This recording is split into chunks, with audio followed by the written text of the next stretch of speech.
Good morning, everyone. We're going to be reading Chapter 2 on this 29th of December morning.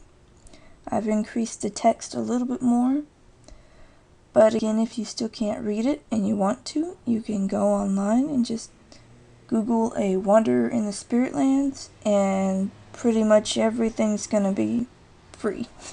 So don't even worry about it. Chapter 2. Despair. Dead, dead, I wildly cried. Oh no, surely no.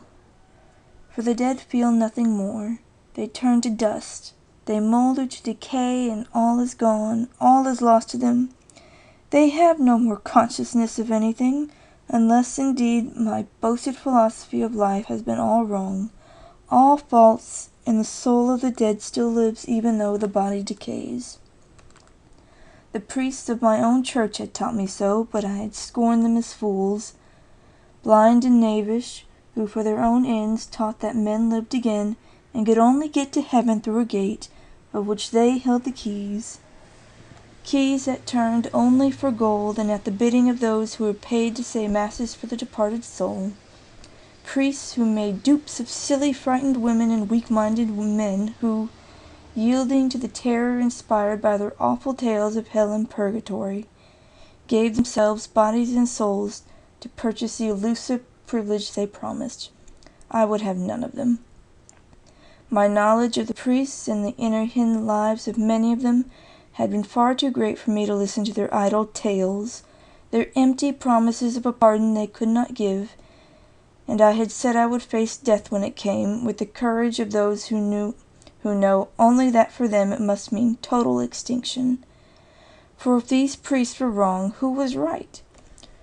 Who could tell us anything of the future, or if there were any God at all? Not the living, for they but theorize and guess, and not the dead, for none came back from them to tell. And now I stood beside this grave, my own grave, and heard my beloved call me dead and strew flowers upon it. As I looked, the solid mound grew transparent before my eyes, and I saw down to the coffin with my own name and the date of my death upon it. And through the coffin I saw the white, still form I knew as myself lying within. I saw to my horror that this body had already begun to decay and become a loathsome thing to look upon. Its beauty was gone, its features none would recognize. And I stood there, conscious, looking down upon it and then at myself. I felt each limb, traced out with my hands each familiar feature of my face, and knew I was dead, and yet I lived. If this were death, then those priests must have been right after all. The dead lived, but where? In what state? Was this darkness hell? For me they would have found no other place. I was so lost, so beyond the pale of their church, that for me they would not have found a place even in purgatory. I had cast off ties to their church. I had scorned it, so scorned it, deeming that a church which knew of, and yet tolerated, the shameful and ambitious lives of many of its most honored dignitaries, had claimed to call itself a spiritual guide for anyone. There were good men in the church, true, but there was also this mass of shameless evil ones whose lives were common talk, common matter of ridicule. Yet the church that claimed to be the example to all men and to hold all truth did not cast out these men of disgraceful lives. No, she advanced them to yet higher posts of honor. None who have lived in my native land and seen the terrible abuses of power in her church will wonder that a nation should rise and seek to cast off such a yoke.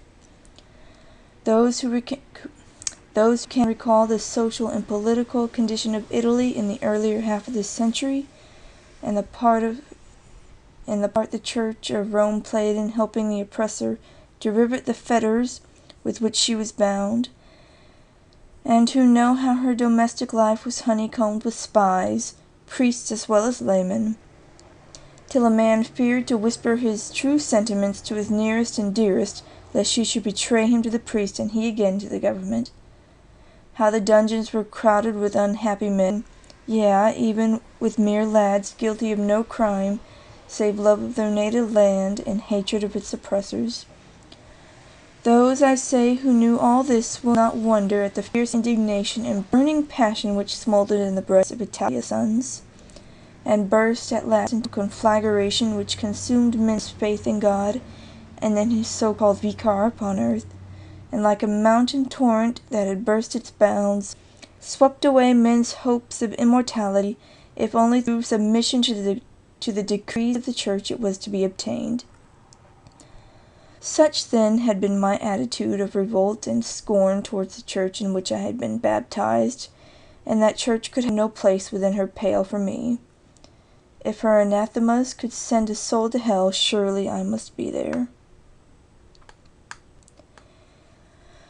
And yet, as I thought thus, I looked upon my beloved, and I thought she could never have come to hell even to look for me. She seemed mortal enough, and if she knelt by my grave, surely I must still be upon earth. Did the dead then never leave the earth at all, but hover near the scenes of their earthly lives?